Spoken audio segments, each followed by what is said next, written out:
Hello everyone, कैसे हैं आप सब। मैं हूं दिलीप। आप सबों का स्वागत है ज्ञान जंक्शन पर। तो इस वीडियो में हम लोग साइंस का chapter 4 carbon and its compound के थ्योरी पार्ट को कंप्लीट करेंगे। तो चलिए बिना कोई देर किए हम लोग शुरू करते हैं। है कार्बन एंड इट्स कंपाउंड। सबसे पहले समझते हैं कार्बन के बारे में कि इसका कुछ इंपॉर्टेंट फैक्ट के बारे में समझ। चीज़ है कार्बन का, वो है the element carbon is a non metal. Carbon जो नॉन मेटल है, इसका सिंबल जो है सी है और इसका एटॉमिक नंबर 6 है। पहला चीज़ जान गए, 6 है एटॉमिक नंबर। इसका मतलब इसमें 6 प्रोटॉन रहेगा, 6 न्यूट्रॉन रहेगा। 6 प्रोटॉन रहेगा, 6 न्यूट्रॉन रहेगा। 12 जो है उसका मास नंबर है। मास नंबर होता है प्रोटॉन प्लस न्यूट्रॉन जोड़ के जो वैल्यू आता है उसको मास नंबर बोलते हैं। तो अगर कार्बन में 6 प्रोटॉन है और 6 न्यूट्रॉन है तो उसका मास नंबर कितना हो जाएगा? 12 हो जाएगा। ठीक है। थर्ड पॉइंट है इलेक्ट्रॉनिक कन्फिगरेशन। इलेक्ट्रॉनिक कन्फिगरेशन का भी हम लोगों ने पिछला क्लास में बात किया था मेटल एंड नॉन मेटल्स में कि पहला जो ऑर्बिट होता है, फर्स्ट ऑर्बिट होता है, उसमें 2 इलेक्ट्रॉन रहता है। फर्स्ट ऑर्बिट में 2 इलेक्ट्रॉन रहता है। सेकंड में मैक्सिमम 8 रह सकता है। सेकंड में मैक्सिमम 8 रह सकता है। तो चूंकि कार्बन का एटॉमिक नंबर 6 है तो सेकंड में कितना रहेगा? 4 रहेगा। शुरू में 2 रहेगा और उसके बाद 4 रहेगा। जो बाकी जो इलेक्ट्रॉन बच गया वो 4 रहेगा। ठीक है ना। तो पॉइंट है carbon is a versatile element. The percentage of carbon present in earth crust in the form of mineral is 0.02%. अर्थ में जो पाया जाता है अर्थ क्रस्ट में वो इसका परसेंटेज 0.02% है। और जो एटमॉस्फेयर में पाया जाता है in the form of CO2 उसमें 0.03% है। अगर पूछेंगे सबसे ज़्यादा कौन सा गैस पाया जाता है एटमॉस्फेयर में, तो आप लोगों को पता होगा नाइट्रोजन पाया जाता है जो कि 78% होता है और ऑक्सीजन जो है सो 21% के आसपास होता है। ठीक है। चलिए क्या है, all the living things plant and animals are made of carbon based compound. ठीक है। Almost all fuels that use are made of carbon. एक पॉइंट को याद रखना है इसको भी। Other organic substance like carbohydrate, protein, fat, alcohol, vinegar, glucose ETC contains carbon. ये सब जो इतना इंपॉर्टेंट ऑर्गेनिक सब्सटेंस है जो हम लोग का डे टू डे लाइफ में हम लोग को इसका जरूरत पड़ता है, हम लोग इसके साथ उन सभी ऑर्गेनिक सब्सटेंस में कार्बन पाया जाता है। ठीक है ना। नेक्स्ट है कमर्शियल पार्टिकुलर्स, मतलब commercial items such as cosmetics, oils, paints, plastic contents का कार्बन। करने मतलब कि कार्बन इतना उपयोगी चीज़ है कि हम जो हमारा न्यूट्रिएंट्स है उसमें कार्बन पाया जाता है। Nutrient like carbohydrate, protein, fat, उन सभी में कार्बन पाया जाता है। जो हम लोग का डेली यूज का आइटम है जो डे टू डे पाया जाता है। तो ये इसका इंपॉर्टेंस हो गया कार्बन का। अगर हम बात करेंगे कार्बन का इंपॉर्टेंस क्या है तो इन पॉइंट से हम समझ सकते हैं कि कार्बन हमारे लाइफ के लिए कितना इंपॉर्टेंट है और हम कार्बन से किस तरह से जुड़े हुए हैं। ठीक है। चलिए नेक्स्ट स्लाइड की ओर चलते हैं। नेक्स्ट स्लाइड में बात करेंगे unique properties of carbon. Carbon का यूनिक प्रॉपर्टीज मतलब ऐसा प्रॉपर्टी जो उसको बाकी एटम से अलग बनाता है। उस tendency to form covalent bond, मतलब कार्बन जो होता है उसका टेंडेंसी होता है, उसका लक्षण होता है कोवैलेंट बॉन्ड बनाने का। अब यहाँ पे हम लोग कोवैलेंट बॉन्ड को थोड़ा सा समझते हैं क्योंकि पिछला क्लास में हम लोगों ने इलेक्ट्रोवैलेंट बॉन्ड के बारे में बात किया था जिसको हम लोग आयोनिक बॉन्ड भी बोले थे। अगर याद होगा तो हम लोगों ने आयोनिक बॉन्ड का बात किए थे जिसमें एग्जाम्पल के साथ देखे थे कि कैसे आयोनिक बॉन्ड बनता है। इसमें हम लोग थोड़ा सा कोवैलेंट बॉन्ड के बारे में भी समझते हैं कि कोवैलेंट बॉन्ड होता क्या है। ठीक है। तो याद होगा कि आयोनिक बॉन्ड में क्या हुआ था कि आयोनिक बॉन्ड में जो बॉन्ड बना था, जो 2 एटम्स के साथ जो बॉन्डिंग हुआ था वो बिकॉज ऑफ इलेक्ट्रॉन का ट्रांसफर हुआ था। ट्रांसफर ऑफ इलेक्ट्रॉन के कारण जो बॉन्ड बना था वो आयोनिक बॉन्ड था। एक लाइन में ये समझ सकते हैं। कोवैलेंट बॉन्ड के केस में क्या होता है कि जो बॉन्ड बनता है वो not because of transfer of electron but because of sharing of electron. Sharing of electron के कारण जो बनता है उसको हम कोवैलेंट बॉन्ड कहते हैं। चलिए थोड़ा सा और समझते हैं कि शेयरिंग ऑफ इलेक्ट्रॉन कैसे होता है और कैसे बॉन्ड बनता है और कार्बन कैसे शेयरिंग ऑफ इलेक्ट्रॉन से बॉन्ड बनाता है। ठीक है। चलिए इसको समझते हैं। यहाँ पे एग्जांपल दिया हुआ है, ये दिया हुआ CH4, एक C है CH4, इसको हम लोग बोलते हैं मीथेन। क्या बोलते हैं? मीथेन बोलते हैं। ये बॉन्ड कैसे बना है उसको समझते हैं।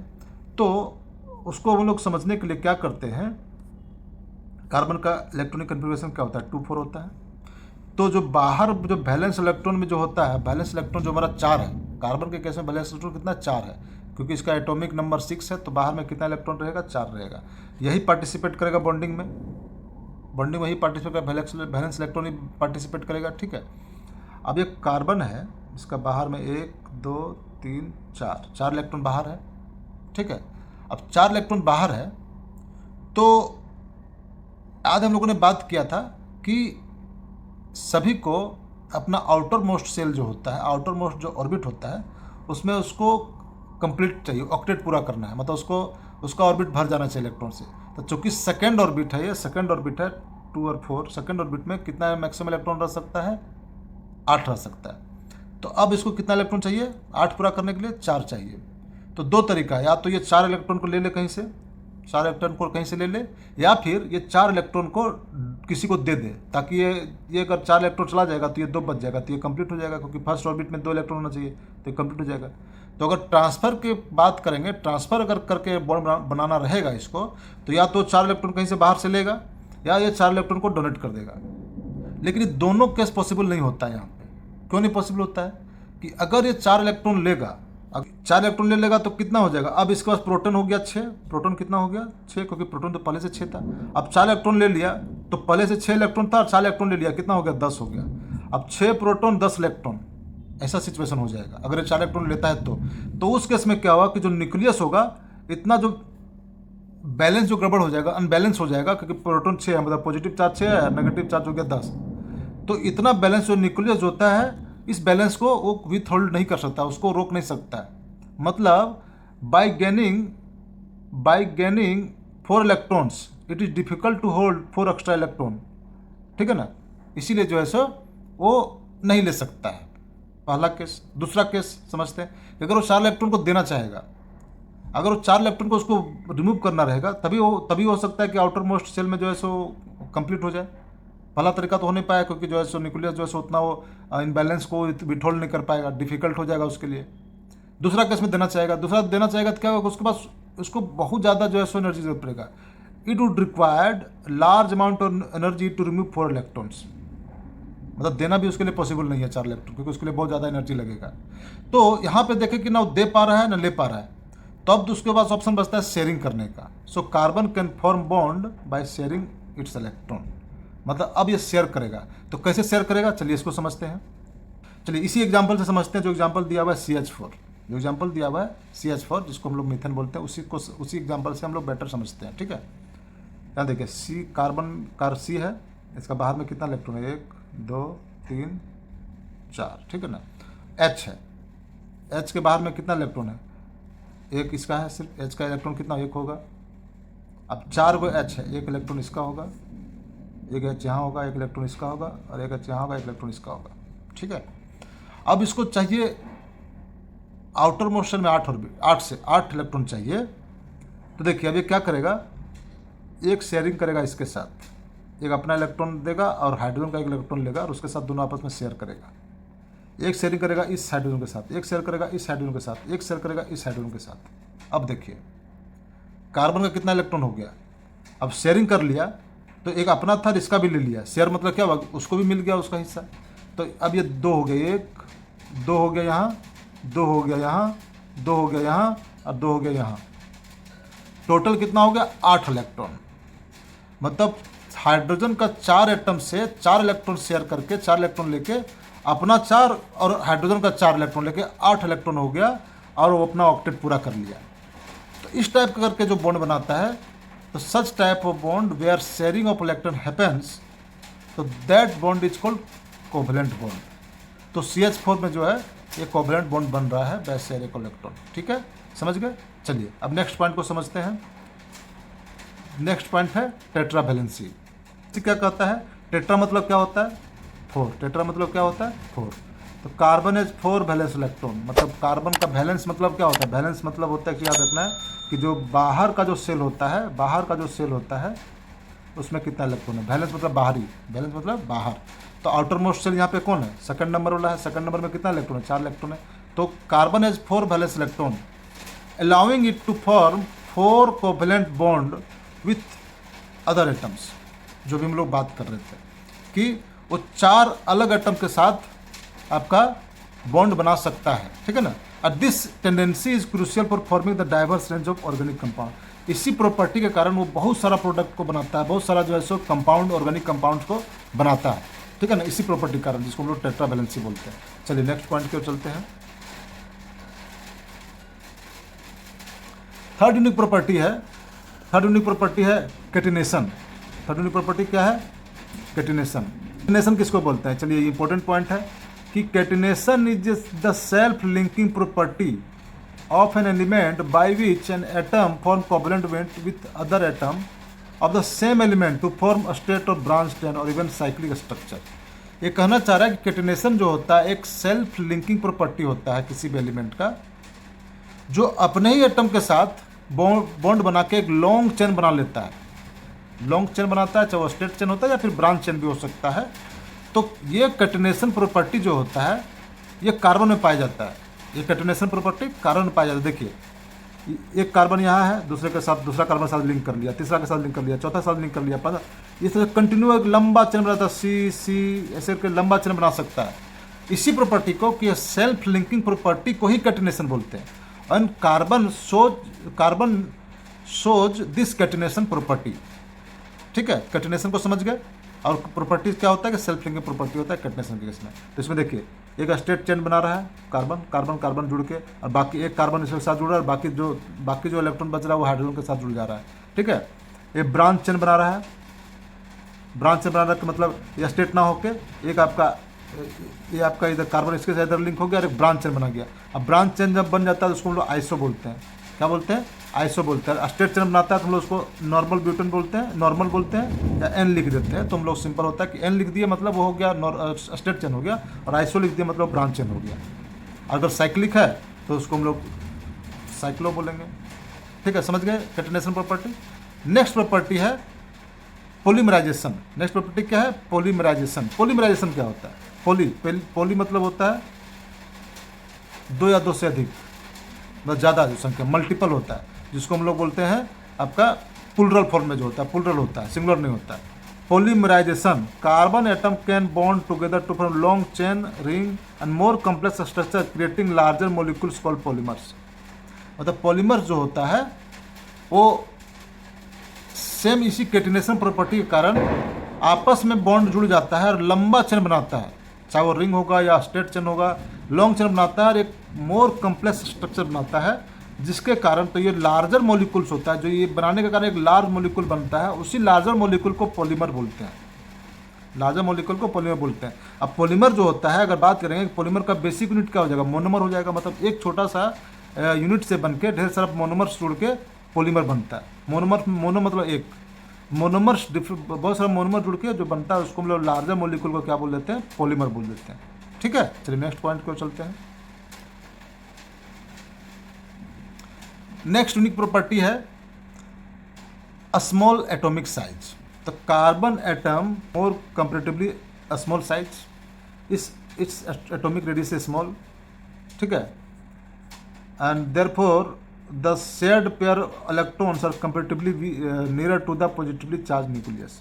तो जो इलेक्ट्रॉन जो शेयर होकर जो बॉन्ड बनाता है तो न्यूक्लियस के नज़दीक होता है, क्योंकि उसका जो है सो एटॉमिक रेडियस कम होता है। मतलब एटॉमिक रेडियस कम होता है, स्मॉल साइज का होता है। ठीक है ना, तो जिसके कारण जो होता है उसका जो बॉन्ड होता है वो स्ट्रॉन्ग बनाता है। ठीक है, चलिए next to form tendency to form multiple bonds. Multiple bond, multi bond.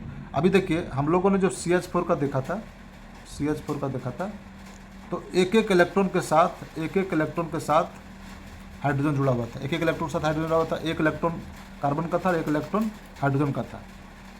तो ये एक इलेक्ट्रॉन जो जुड़ा हुआ था तो हम लोग उसको डिनोट करने के लिए दिखाते हैं ऐसे, एक लाइन से दिखाते हैं। एक लाइन से दिखाते हैं मतलब एक इलेक्ट्रॉन यहाँ है, एक इलेक्ट्रॉन यहाँ है, मतलब एक इलेक्ट्रॉन यहाँ, एक इलेक्ट्रॉन यहाँ है।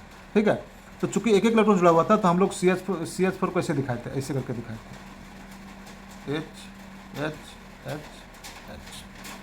और इसी को हम लोग बोलते हैं सिंगल बॉन्ड। क्या बोलते हैं इसको? सिंगल बॉन्ड बनते हैं, क्योंकि सिंगल इलेक्ट्रॉन का शेयरिंग से मिलकर बना है तो सिंगल बॉन्ड हो गया, इसी को बोलते हैं। तो यहाँ कहना चाहिए कि मल्टीपल बॉन्ड बना सकता है, मतलब वो सिंगल बॉन्ड भी बना सकता है, डबल बॉन्ड भी बना सकता है, ट्रिपल बॉन्ड भी बना सकता है। कैसे बना सकता है उसको देखते हैं। देखिए यहाँ पे एक एक जब लाइन दिख रहा है ऐसे करके, मतलब एक एक इलेक्ट्रॉन शेयर हुआ है। यहाँ दो लाइन दिख रहा है, इसको हम लोग डबल बॉन्ड बोलते हैं, मतलब दो इलेक्ट्रॉन शेयर हुआ। कैसे दो इलेक्ट्रॉन शेयर हुआ है कि अगर मान लीजिए कार्बन है, यहाँ दो इलेक्ट्रॉन है। ठीक है, यहाँ दो इलेक्ट्रॉन है, इधर जो है सो एक और कार्बन है, यहाँ दो इलेक्ट्रॉन है। तो एक इसके साथ शेयर करेगा और एक इसके साथ पेयर बनाएगा। तो देखिए हो गया ना, दो इलेक्ट्रॉन, दो इलेक्ट्रॉन को शेयर, यहाँ पे दिख गया ना कि दो इलेक्ट्रॉन जो है सो पेयर बनाया है, कार्बन का 2 इलेक्ट्रॉन बनाया है, इस कार्बन का 2 इलेक्ट्रॉन बनाया था, चूँकि यहाँ पे एक पेयर हो गया और यहाँ पे एक पेयर हो गया, तो 2 पेयर हो गया, इसलिए डबल बॉन्ड। सिंपल सा बात है। ऐसा अगर तीन पेयर हो गया, जैसे कार्बन यहाँ है 1 2 3 और कार्बन यहाँ है 1 2 3, एक पेयर ये हो गया, दूसरा पेयर ये हो गया, तीसरा पेयर ये हो गया, 3 पेयर बनाया तो ट्रिपल बॉन्ड, 1 पेयर बनाया तो सिंगल बॉन्ड, 2 पेयर बनाया तो डबल बॉन्ड, 3 पेयर बनाया तो ट्रिपल बॉन्ड। ठीक है, इस पॉइंट को समझ गए। चलिए अब आगे समझते हैं, आगे बढ़ते हैं। एक और इसका यूनिक प्रॉपर्टी है, बोलते हैं आइसोमेरिज्म। आइसोमेरिज्म क्या होता है इसको समझते हैं। आइसोमेरिज्म जो होता है property means the existence of molecules with same molecular formula but different structural arrangement of atom is called isomerism. Isomerism कहते हैं कि जिसमें मॉलिक्यूल्स जो होता है उसका मॉलिक्यूलर फार्मूला तो सेम होता है, फार्मूला जो होता है जिससे वो बना है वो सेम होता है, बट उसका जो अरेंजमेंट होता है, जो स्ट्रक्चर होता है वो डिफरेंट होता है, डिफरेंट स्ट्रक्चर का होता है, मतलब उसका अरेंजमेंट डिफरेंट स्ट्रक्चर का होता है। तो उस टाइप को, इस प्रॉपर्टी को हम लोग बोलते हैं आइसोमेरिज्म। और जो मॉलिक्यूल पाया जाता है उसको हम लोग बोलते हैं आइसोमर, जो पाया जाता है उसको बोलते हैं आइसोमर, और इस प्रॉपर्टी को बोलते हैं आइसोमेरिज्म। तो आइसोमेरिज्म प्रॉपर्टी को समझ गए, एग्जाम्पल से देखते हैं। ये देखिए, इसको बोलते हैं एन ब्यूटेन, इसको बोलते हैं आइसोब्यूटेन। क्यों बोलते हैं? ये देखिए स्ट्रेट चेन बनाया है, कार्बन कार्बन कार्बन कार्बन एक ही लाइन में है, यहाँ देखिए एक लाइन में नहीं है, ऐसे गया और एक तो इधर चला गया, ब्रांच हो गया, मतलब ये ब्रांच चेन बोल सकते हैं इसको, मतलब एक कार्बन उधर चला गया। तो यहाँ पे ये स्ट्रेट चेन था, ये स्ट्रेट चेन था, और ये ब्रांच चेन था, ये ब्रांच चेन था। तो ब्रांच चेन रहेगा तो उसको बोला आइसो बोलेंगे। ब्रांच मतलब अगर ब्रांच चेन रहेगा तो उसको आइसो बोल देंगे। आइसो मतलब होता है सेम, आइसो मतलब होता है सेम। तो सेम है सेम, लेकिन चूंकि अरेंजमेंट इसका जो है जो स्ट्रक्चर जो है वो डिफरेंस हो गया, ब्रांच वे में हो गया, ब्रांच स्ट्रक्चर हो गया, तो इसलिए इसको बोल देंगे आइसोब्यूटेन। और ये ब्रांच नहीं है, स्ट्रेट है, इसलिए इसको बोल देंगे एन ब्यूटेन। एन का मतलब हो गया नॉर्मल ब्यूटेन। लेकिन दोनों का फॉर्मूला, इसका और इसका, दोनों का मॉलिक्यूलर फॉर्मूला सेम है, स्ट्रक्चर डिफरेंट है। ये स्ट्रेट है, ये ब्रांच है। ब्रांच को आइसो बोलेंगे और स्ट्रेट को नॉर्मल बोलेंगे। समझ गए पॉइंट का? तो इसी प्रॉपर्टी को बोलते हैं आइसोमेरिज्म, और इन दोनों को बोलते हैं आइसोमर। ठीक है, चलिए नेक्स्ट प्रॉपर्टी को चलते हैं।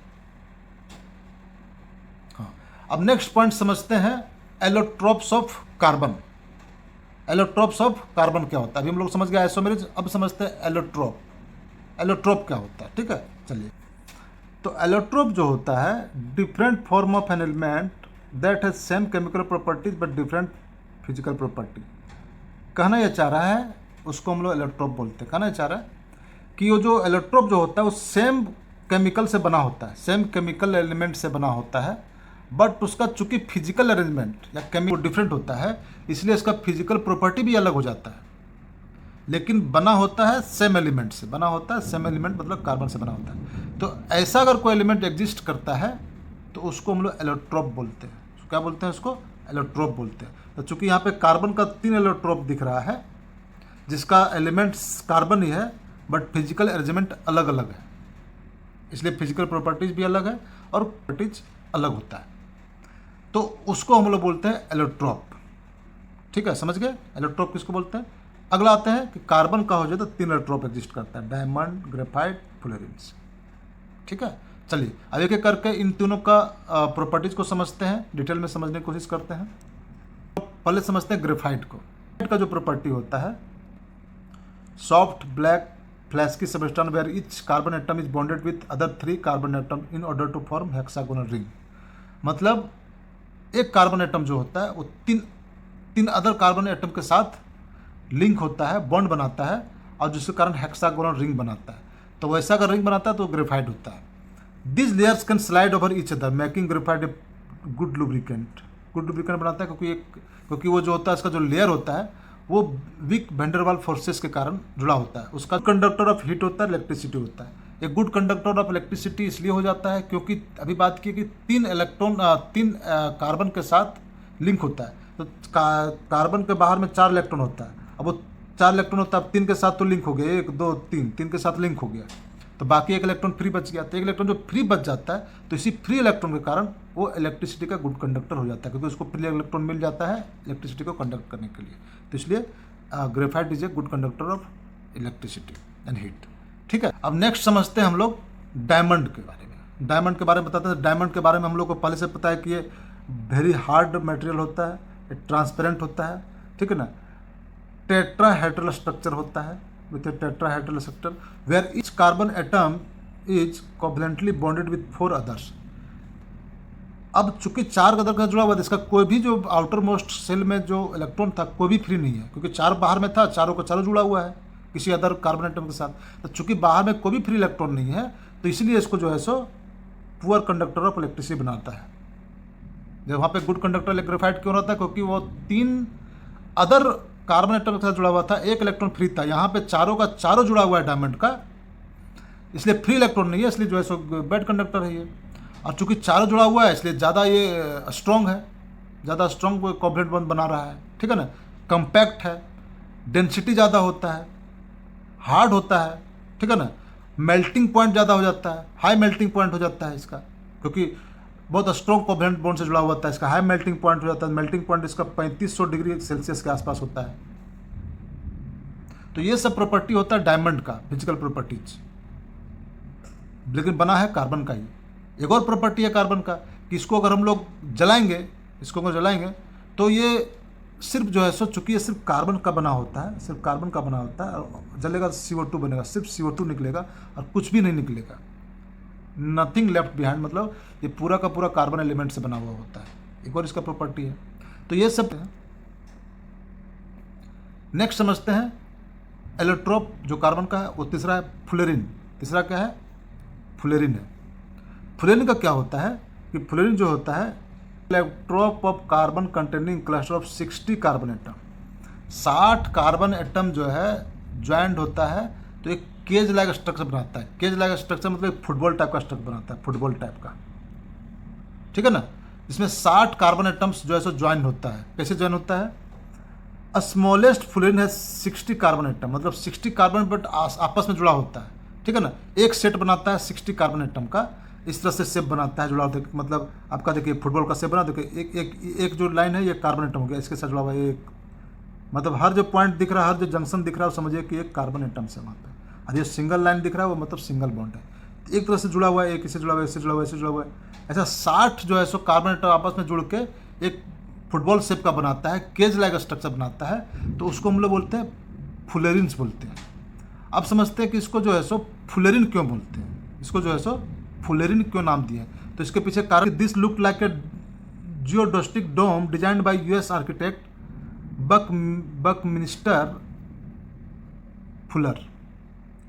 उसके द्वारा डिजाइन किया गया था, फुलर के द्वारा डिजाइन किया गया था, एक जो इसी शेप का दिखता था। वो डोम एक डिजाइन किया था, एक US का आर्किटेक्ट था, वो डिजाइन एक किया था एक डोम का, वो इसी शेप का दिखता था। इसीलिए जो है सो इसका नाम जो चूंकि उसका नाम फुलर था, इसलिए उसके नाम से, फुलर के नाम से फ्लोरीन रख दिया, ठीक है ना। अब फ्लोरीन में होता है कि C60 भी इसको बोलते हैं। क्यों? क्योंकि 60 कार्बन एटम से मिलके बना होता है, एक केज लाइक स्ट्रक्चर होता है, ठीक है। चलिए आगे बढ़ते हैं। तो यहाँ पे एक पॉइंट समझते हैं कि कार्बन जो होता है made of hydrogen and carbon are called hydrocarbon. एक पॉइंट यहाँ समझते हैं कि हाइड्रोकार्बन किसको बोलते हैं? जो हाइड्रोजन और कार्बन से मिलके बनता है उसको हम लोग बोलते हैं हाइड्रोकार्बन। हाइड्रो हो गया हाइड्रोजन के लिए और कार्बन से कार्बन के लिए हाइड्रोकार्बन बोलते हैं, जो कार्बन और हाइड्रोजन से मिलके बनता है। हाइड्रोकार्बन जो होता है, जिसको हम लोग कार्बन कंपाउंड भी कहते हैं, कि वो 2 तरह का हो सकता है, saturated hydrocarbon, unsaturated hydrocarbon. Saturated hydrocarbon जो होता है उसको हम लोग अल्केन्स बोलते हैं। अल्केन्स किसको बोलते हैं वो आगे हम थोड़ा और डिटेल में समझेंगे, ठीक है। अल्केन्स होता है, अल्कीन होता है और अल्काइन होता है। उसको हम लोग नेक्स्ट जो है सो नेक्स्ट टॉपिक पे, नेक्स्ट पॉइंट में हम लोग डिटेल से समझेंगे। फिलहाल समझते हैं कि सैचुरेटेड हाइड्रोकार्बन जो होता है इसमें सिंगल अगर बॉन्ड रहता है, सिंगल बॉन्ड बताए थे कि अगर एक इलेक्ट्रॉन और एक इलेक्ट्रॉन आपस में पेयर बना रहा है तो उसको सिंगल बॉन्ड बनाएगा, उसको सिंगल बॉन्ड बोलेंगे उसको। तो अगर वो सिंगल बॉन्ड रहता है कार्बन एटम के साथ तो उसको बोलेंगे सैचुरेटेड हाइड्रोकार्बन। मतलब सैचुरेटेड हाइड्रोकार्बन में जो बॉन्ड बना रहेगा वो सिंगल बॉन्ड बना हुआ रहेगा, ठीक है ना। उसका जनरल फार्मूला ये होता है, जनरल फार्मूला ये होता है, मतलब CnH2n+2, मतलब n=1 रहेगा तो CH, n=1 रख देते H की जगह होगा 2n+2, 2n+2, 2n+2, तो यहाँ पे n की जगह 1 रख दो तो हो जाएगा 4। N की जगह अगर 2 रखेंगे तो C2, तो H की जगह कितना हो जाएगा, H की जगह होना चाहिए 2n+2, तो N की जगह 2 रख दिए तो जाएगा कितना, 2 दूना 4 + 2 6 हो जाएगा। C3 रख दीजिए, तो C3 रख जाएगा तो C3 हो जाएगा C3H 8 हो जाएगा। समझ गए इस फार्मूला के अनुसार। तो जनरल फार्मूला जो सैचुरेटेड हाइड्रोकार्बन का होता है ये होता है, ठीक है ना।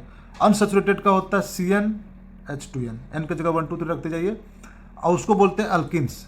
और अल्काइंस जो रहेगा उसका रहेगा CnH2n-2, उसमें N की जगह रख दीजिए वैल्यू, और उसके बाद उसका अलग अलग जो है सो कंपाउंड बनते जाएगा, अलग अलग हाइड्रोकार्बन बनते जाएगा, उसको बोलेंगे अल्काइंस।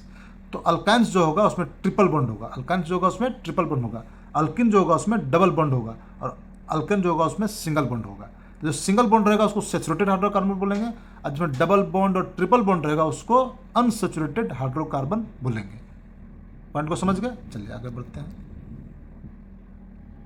चलिए, तो इस तरह से हम लोग अभी तक कार्बन के बारे में, उसका यूनिक प्रॉपर्टी के बारे में समझ गए, आइसोमेरिज के बारे में समझ गए, सैचुरेटेड हाइड्रोकार्बन, अनसैचुरेटेड हाइड्रोकार्बन उसको समझ गए। नेक्स्ट क्लास में हम लोग कंटिन्यू करेंगे होमोलोगस सीरीज से, कि होमोलोगस सीरीज हम लोग किसको बोलते हैं, ये हम लोग नेक्स्ट क्लास में कंटिन्यू करेंगे। तब तक के लिए keep learning, keep growing. Thank you.